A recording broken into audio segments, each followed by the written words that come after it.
Hey, what's up boys? So it's been a long old while since we did a build video. We're going to be revisiting each class because there has been a lot of changes since the last time we did do a video like this. And we're going to start with the Zealot Preacher. And there will be a gameplay segment with live commentary at the end of going through the build and everything. So if you want to see that, make sure you hang around until then. Anyways, let's now start by taking a look at the equipment. And the first thing that we have here is the Antax Mark V Combat Axe. Now, going down a list of what's important, as far as modifiers go, obviously the higher the better, and probably the least important one is mobility. You can see I do not have a good one here. I have 319 base rating, and the mobility is tanked. Really doesn't matter that much. As far as perks go, I would have gone for Maniac and Flak Armored, but as you can see, I have Infested Tier 4, which isn't too bad, helps with killing dogs quickly, and I'm completely out of plasteel. What can you do? I've been crafting an absolute ton recently. Blessings. Brutal Momentum is an absolute must-have. It allows you just to swing this weapon through enemies as if they're not there, and you can just chew through hordes. It's insane how good it is at that. And, really, the second blessing can be pretty much anything else as long as you have Brutal Momentum. But if you can't get it, Decimator makes this even more insane. Then for ranged, we have the Flamer. Of course, it is a signature weapon for the Zealot. Makes a lot of sense to go this one. As far as modifiers go, you want burn as high as humanly possible. This is going to be your primary damage stat. Everything else is kind of whatever, but again, as high as you can get is obviously the best. As you can see, again, 340. I've not got the highest base rating, but it really doesn't matter all that much. As far as the perks go, reload speed I highly recommend. The damaging one, I rolled a tier 4 and unarmored. You could go for flak, you could go for maniac or unyielding. Really just depends on what you feel like you're having the biggest issue of killing. For me, if I could pick, I would go for tier 4 unyielding, perhaps just to help with taking out Ogryns a little bit quicker. Blessings, now you probably want to try and get both of these at the same time because these have a very strong synergy. Overpressure and Blaze Away both will scale the power of the Flamer based on how long you've been shooting. So they just both do exactly the same thing but in slightly different ways. Makes this an incredibly powerful weapon when you're firing it for extended periods of time. Now, as many of you may know, the reason that this is so freaking good even after the nerfs to the weapon is that, and I am assuming it's an exploit, but when you use Chastise the Wicked in combination with the Flamer, it ramps up damage to like infinite, and you can just melt entire hordes, Ogryns, bosses, whatever in seconds. It's ridiculous. It's definitely broken. I'm pretty sure it's not intentional, but hey ho, there it is. It's something that you can do, and it makes it very strong. Moving on to the curios now, basically going for health, toughness, and block efficiency or stamina. As you can see here, I've also got some toughness regeneration on these ones as well. They're very good curios, but they were from the sort of pre-nerf to toughness regeneration speed. Still very, very good. And this last one here is obviously one I'm still working on because Poxhound resistance is not really anything to write home about. But yeah, health, toughness, block efficiency, stamina, and or, gunner resistance if you're really having trouble with gunners as a Zealot. And as far as feats go, just a pretty simple 3-3-2-1-2-3 build. This is very run-of-the-mill. Most important, I think, one here to take note of is Holy Revenant, because you do so much damage in this build, you can basically guarantee an entire full health bar every time your passive gets popped. And then for Purge the Wicked, you need this mobility because the build clearly has no range. So you need to get to the gunners and keep them in melee combat as much as humanly possible. And this is very important to do that. You cannot play passively as this build. You need to be very aggressive. You need to stop gunners from spreading out and shooting. You need to be literally in there like swimwear, swinging like a goddamn lunatic. So if you like hanging back and shooting, this is obviously not the build for you. Right, now we're going to jump into the gameplay segment. I'll be commentating as I'm playing, and don't forget, if you enjoy the video, give it a like. The God Emperor demands it.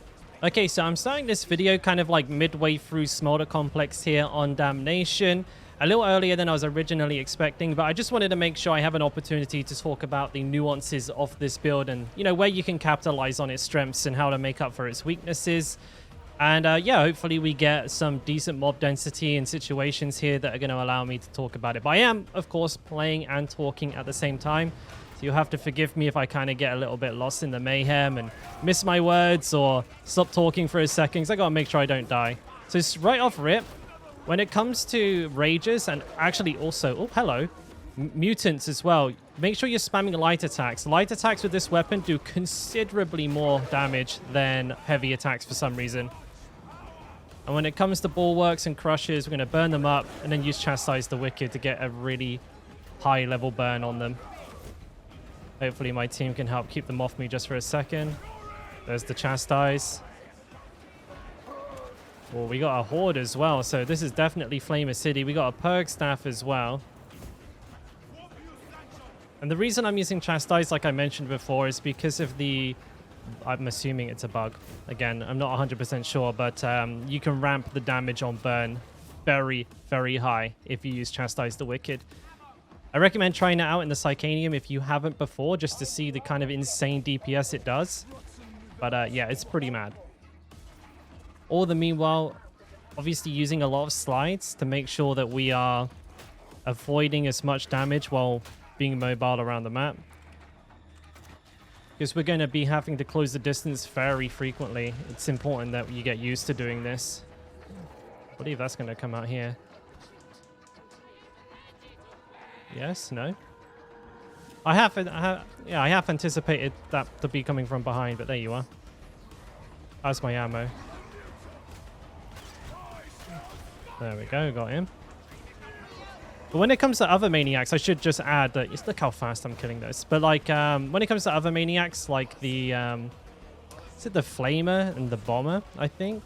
You're probably going to want to just use heavy attacks on them, because you don't seem to get that same light attack DPS boost as you do on the Mutant and the Rager. I don't know why, it's just the way it works. Could be intentional, might not be. Please don't wake up the Demon Host. All right. Bit quiet. Always happens when I'm recording. It'll be like pure mayhem. Like the first half of this level was absolutely insane. And I was thinking maybe I should just start talking now. But I was like, no, because I'll never end at like a satisfying point if I do. I want to keep going, and then the video end up being like 2 hours long, right? With Ogryns, definitely heavy attacks where we can. I'm gonna try and help our teammate out here. Again, when there's gunners, close the gap, get them into melee, use slides, use, you know, dodges, or a combination of two like that. Like that. Those are very effective. A lot of iframes on the Zealot, so you can avoid a ridiculous amount of damage. And not only that, you like generate toughness pretty quickly with this build too. As long as you're near enemies, which again, if you're playing it the right way, you should be. Peeling for teammates is something that is massively undervalued. Like it's always good fun to like run off ahead, or you know, go exploring and fight your own little army off in the corner, but you peel for your teammates and it's infinitely easier. That's a general rule there, more so than anything else. But yeah, Chastise. I always like to start with a heavy as well to get that guaranteed headshot to make sure that brutal momentum is coming up straight away. I can't really deal with that flamer on that staircase. I'll let someone else do it.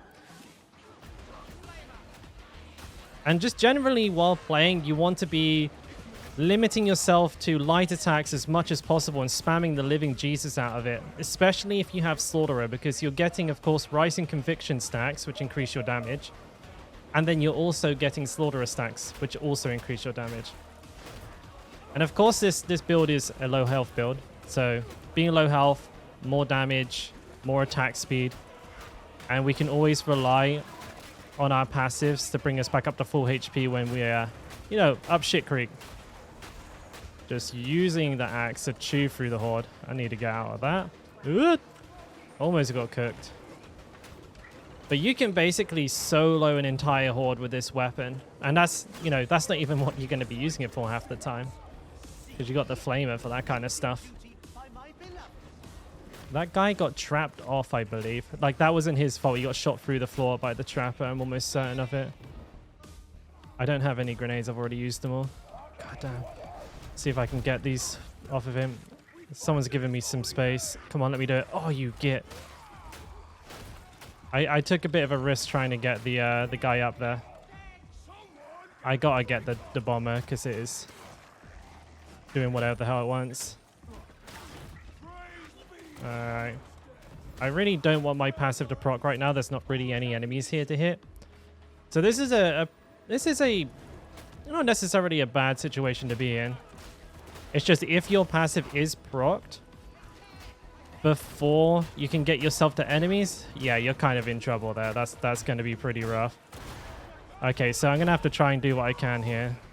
That's not good. They killed them all. Got a little mini heal though. Luckily, there's some downtime though before the next engagement, so passive will come up. When this happens, you definitely want to be much safer and just play around your team for a second in case you go down. Not ideal, but I wanted to get my teammate up there. I rushed it a little bit more than I should have.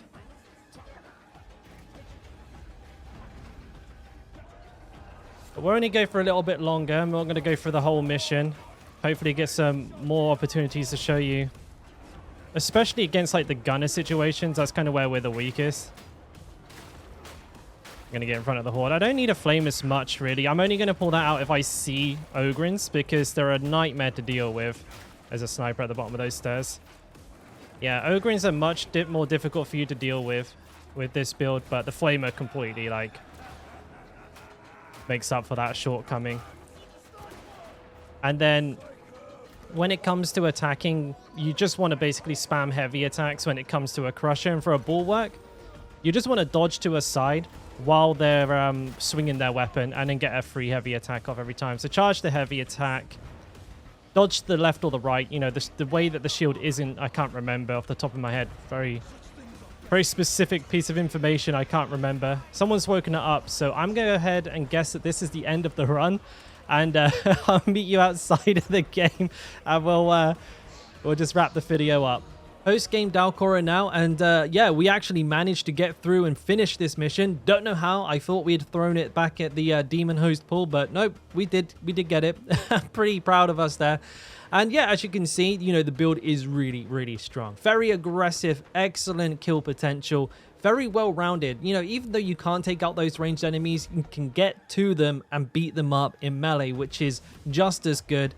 Honestly, it's hands down my favorite build. This is what I like to play almost all of the time when I'm not, you know, purposefully trying something for a video. This is what I'll default to because it's just insane fun to play. Now, if you found this guide useful, if you like the way that I did it, don't forget to give the video a like. It helps out massively on my end. I really appreciate it. If you want to catch more Darktide content and also general gaming content, I'm mixing a little bit of that in here and there, then don't forget to subscribe to the channel as well. Also, my Twitch and my Twitter will be down in the description below for anyone who's into that kind of thing.